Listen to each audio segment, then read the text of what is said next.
Hello friends, स्वागत है आपका आपके अपने YouTube channel chemistry and GK Shashi Sidana पर।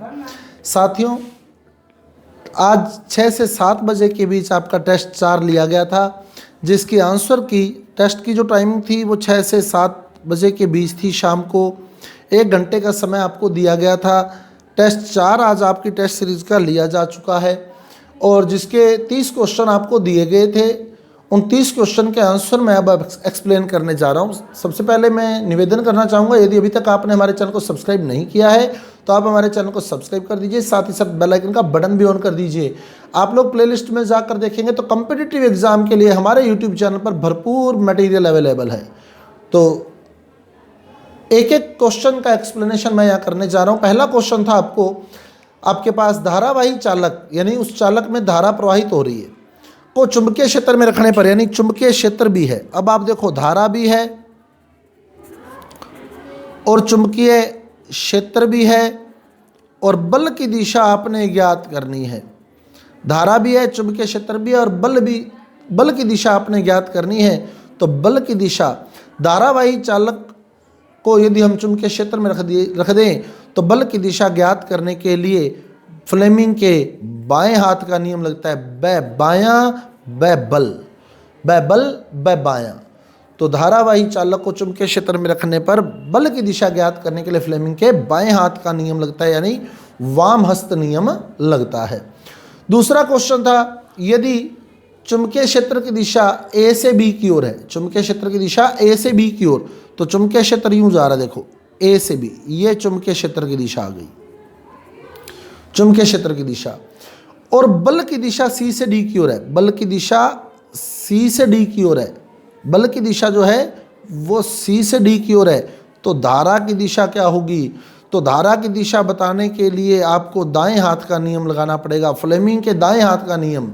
और दाएं हाथ का नियम क्या कहता है? मध्यमा, तर्जनी और अंगूठे को एक दूसरे के लंबवत रखना है। क्लियर?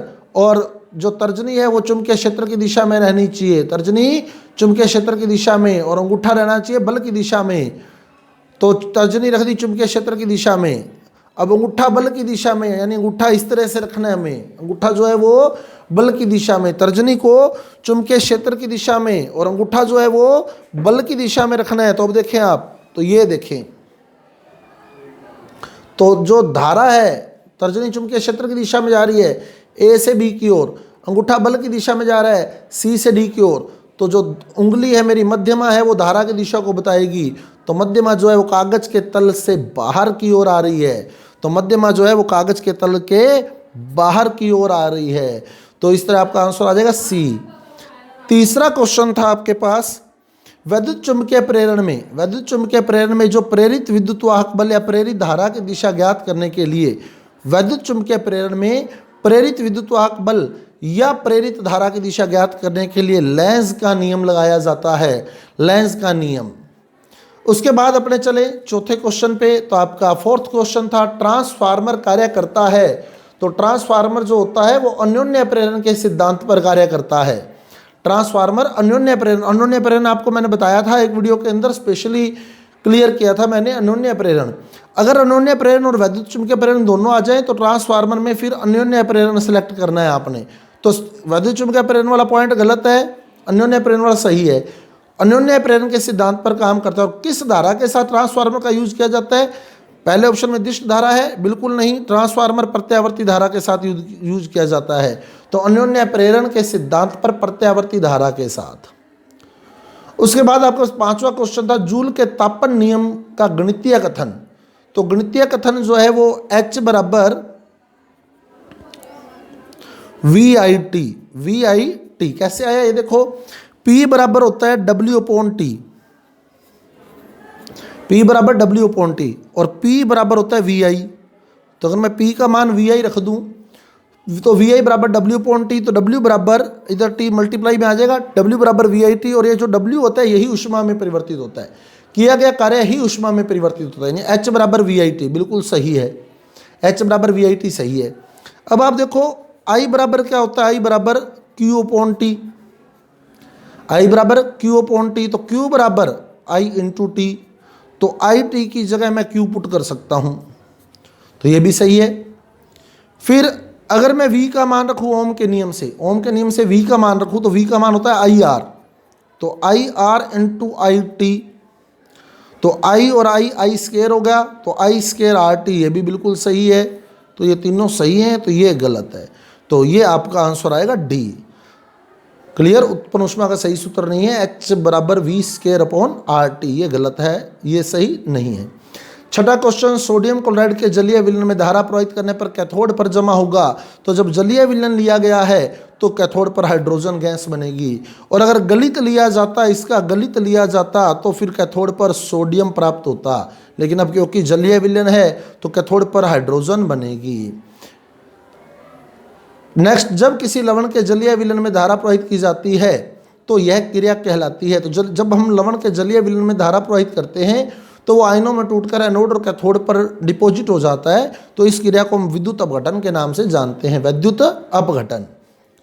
लोहे को वायु व नमी द्वारा होने वाले संक्षारण से बचाने के लिए निम्न में से किस धातु का उपयोग किया जाता है। तो संक्षारण से बचाने के लिए हम जिंक का यूज कर सकते हैं, मैग्नीशियम का यूज कर सकते हैं, एल्यूमिनियम का यूज कर सकते हैं। तो यहाँ आपको ऑप्शन में जिंक दिया गया है, तो आपका आंसर आएगा जिंक, सी। उसके बाद चले हम 9वें क्वेश्चन पे, प्रत्यावर्ती धारा जनित्र, प्रत्यावर्ती धारा जनित्र के संदर्भ में असत्य है।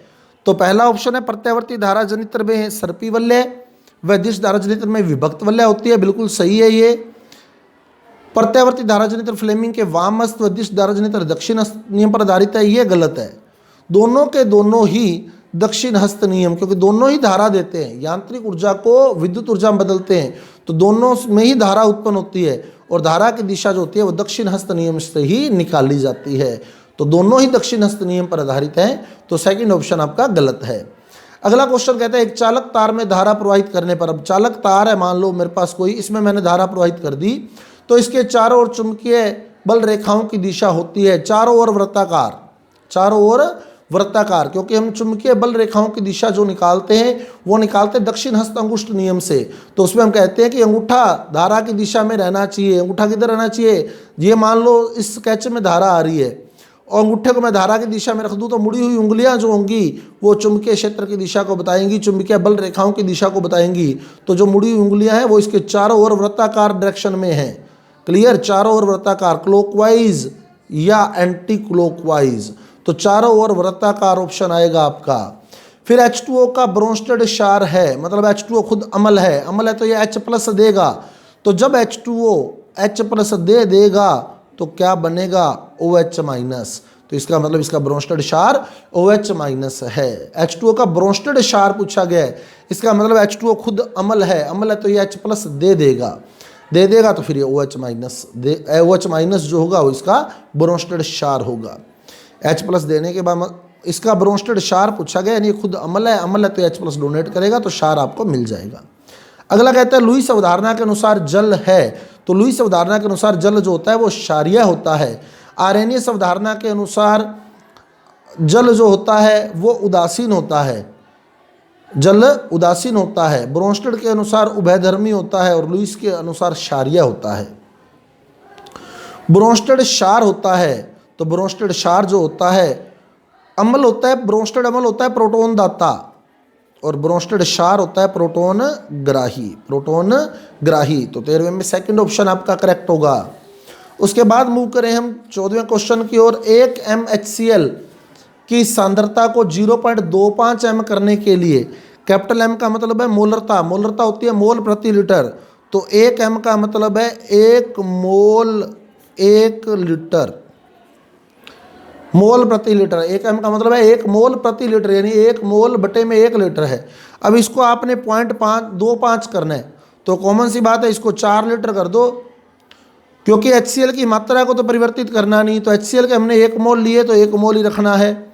आयतन जहाँ 1 लीटर था वहाँ 4 लीटर कर दो तो 1/4 हो जाएगा। 1/4 का मतलब 0.25 m उत्तर आ जाएगा आपका, यानी आयतन पहले 1 लीटर था, अब आपने 4 लीटर कर दिया, इसका मतलब आयतन को आपने 4 गुना कर दिया। पहले जहाँ 1 लीटर था वहाँ अब 4 लीटर कर दिया गया, तो आयतन 4 गुना कर दिया गया। उसके बाद अगला क्वेश्चन 0.001 m सांद्रता वाले NaOH विलयन की pH का मान, तो 0.001 है, तो पॉइंट हटाओगे तो बट्टे में 1000 आएगा। 1000 का मतलब 10 की पावर 3, ऊपर ले जाओगे 10 की पावर -3, तो ये NaOH है। अतः POH आपके पास आएगी कितनी? 3। POH आ गई 3। तो जब POH 3 आ गई तो pH प्लस POH बराबर 14 होता है। अब POH आ गई 3, तो pH जब आप निकालोगे तो 14 माइनस 3 यानी 11 आएगी, तो pH आएगी 11, यानी पहला ऑप्शन आपका करेक्ट है। 16वां क्वेश्चन, 0.04 NaCl के 500 ml, तो इसका सूत्र है N1V1। फाइनल अगर वैल्यू निकालनी है तो N1V1। ये सेकंड नॉर्मेलिटी दी गई है N2V2। अब क्योंकि ये अम्ल है, ये क्षार है, ये अम्ल है और ये क्षार है, अम्ल और क्षार एक दूसरे को उदासीन करते हैं। अब आप देख लो वैल्यू किसकी ज़्यादा है, इसकी। अगर ये 0.04 H+ दे रहा है तो ये 0.02 OH दे रहा है, तो मान लो 4 H+ निकले, सपोज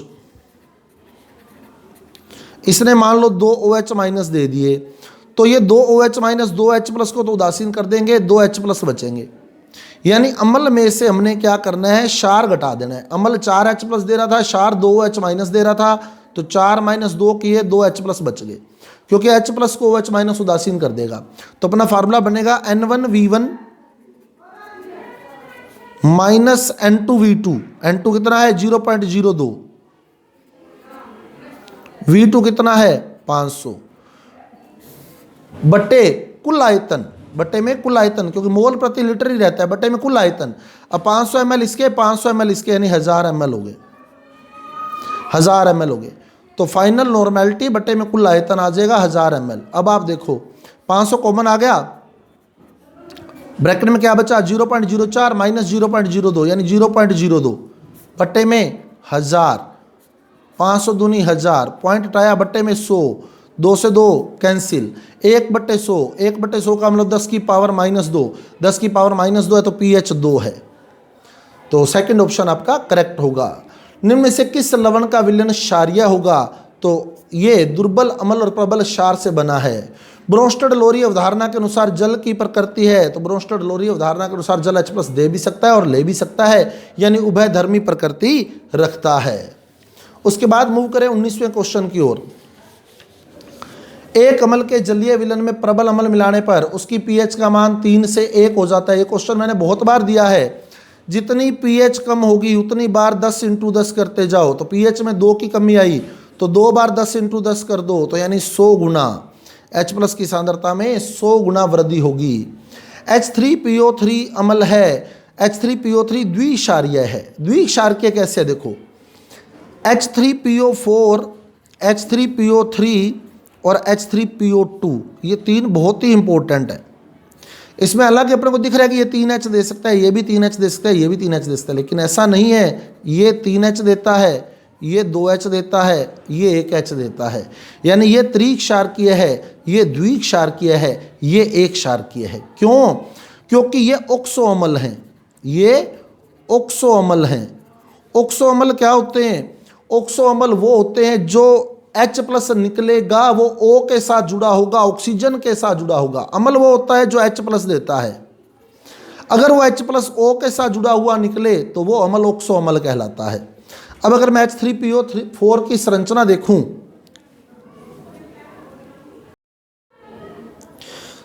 अब H3PO4 की अगर मैं संरचना देखूं तो ये संरचना देखो,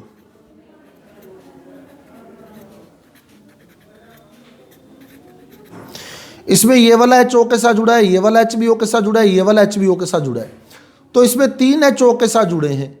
3 H O के साथ जुड़े तो ये तीनों H दे सकता है, तो ये त्रिक्षारकीय है। H3PO4 3H दे सकता है, त्रिक्षारकीय। लेकिन H3PO3 अगर मैं देखूं तो ये वाला O निकल जाता है, ये वाला O निकल जाता है।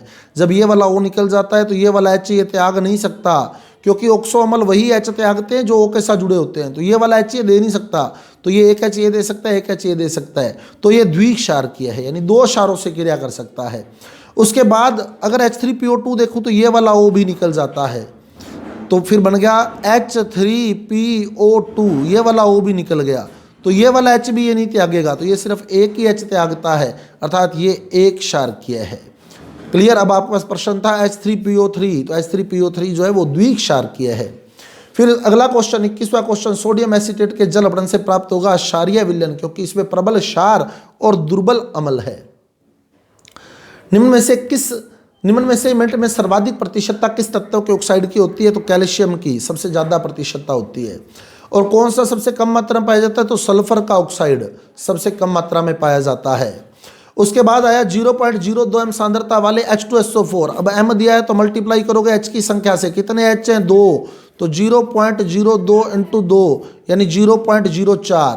पॉइंट हटाओगे तो बट्टे में 100, बट्टे में 100 का मतलब 10 की पावर 2 यानी 4/10 की पावर 2। 10 की पावर 2 को ऊपर ले आओगे 10 की पावर -2, तो ये 2 तो एज इट इज लिख दो 2, फ्रंट वाली डिजिट का लोग हटा दो, 2 - log 4, log 4 का मान 0.6020, तो 2 में से जब आप 0.6020 यानी 0.6 घटाओगे तो 1.4 आपका उत्तर आएगा। तो 24 में आ जाएगा आपका डी आंसर। उसके बाद मूव करें हम 25वें क्वेश्चन की ओर। तो हमारा 25वां क्वेश्चन था 0.001 m सांद्रता वाले NH4OH। तो इसमें भी m दिया है तो गुना करोगे OH का, और क्योंकि OH एक ही है इसलिए 1 से गुना करेंगे, कोई फर्क नहीं पड़ेगा। इसका वियोजन 10% हुआ है तो 10% से भी गुना कर दो, का 10% यानी 10/100, 0 से 0 कैंसिल होगी, ये पॉइंट हटाओगे तो बट्टे में 1000 × 10 यानी 1/10 की पावर 4, ऊपर आके 10 की पावर -4, तो ये बन गया 4। तो ये OH है तो ये POH बनी 4, POH 4 है तो pH 10, क्योंकि pH और POH का योग 14 होता है। अगला क्वेश्चन दुर्बल ब्रोंस्टेड क्षार है। प्रबल अम्ल का ब्रोंस्टेड क्षार दुर्बल होता है, इस बेस पर Cl- दुर्बल ब्रोंस्टेड क्षार है। अगला क्वेश्चन 0.02 m सांद्रता वाले एस्टिक अम्ल विलयन की pH का मान क्या होगा, जिसका वियोजन 10% है। तो m दिया तो मल्टीप्लाई करना है H से, और ये एक ही H देगा तो 1 से मल्टीप्लाई करोगे तो कोई फर्क नहीं पड़ेगा, 0.02 ही रहना है। अब इसका वियोजन 10% हुआ है तो × 10/100 करोगे, 0 से 0 कैंसिल, तो ये आ गया 0.002। पॉइंट हटाओगे तो बट्टे में 1000 का मतलब 10 की पावर 3, 2/10 की पावर 3, ऊपर आके 10 की पावर -3, तो -3 वाला तो एज इट इज लिख दो 3, और फ्रंट वाली डिजिट का log हटा दो, -log 2, तो log 2 का मान होता है 0.3010, तो 3 - 0.3, 3 - 0.3 यानी 2.7, तो ऑप्शन आ जाएगा आपका ए। फिर सीमेंट का जमना एक ऊष्माक्षेपीय अभिक्रिया है। सफेद सीमेंट में कौन सा ऑक्साइड अनुपस्थित होता है? आयरन का ऑक्साइड अनुपस्थित होता है, और निम्न में से लुईस अम्ल है तो BF3 जो है वो लुईस अम्ल है, क्योंकि लुईस क्षार वो होता है जो इलेक्ट्रॉन दान कर सकता है। तो यहाँ N के पास इलेक्ट्रॉन पड़े हैं, ये दान कर सकता है, यहाँ O के पास इलेक्ट्रॉन पड़े हैं, ये दान कर सकता है, यहाँ इसका अष्टक पूरा है, ये ना इलेक्ट्रॉन देगा ना देगा, यहाँ इसके पास B के पास 6 इलेक्ट्रॉन है, 6 इलेक्ट्रॉन है तो ये इलेक्ट्रॉन लेगा, और जो इलेक्ट्रॉन लेता है वही लुईस अम्ल होता है। तो इस बेस पर BF3 लुईस अम्ल है। तो साथियों ये थे आपके 30 के 30 क्वेश्चन। एक एक क्वेश्चन मैंने आपको क्लियर कर दिया है। यदि आपको कोई डाउट रहता है तो आप डिस्क्रिप्शन बॉक्स में जो अगला वीडियो मेरा आएगा आप लोग मैसेज कर दें मुझे कि यहाँ डाउट है, तो वो उसका एक्सप्लेनेशन मैं आपको अगले वीडियो के अंदर दे दूंगा, जिसे आप लोग अगले वीडियो में देख सकते हैं।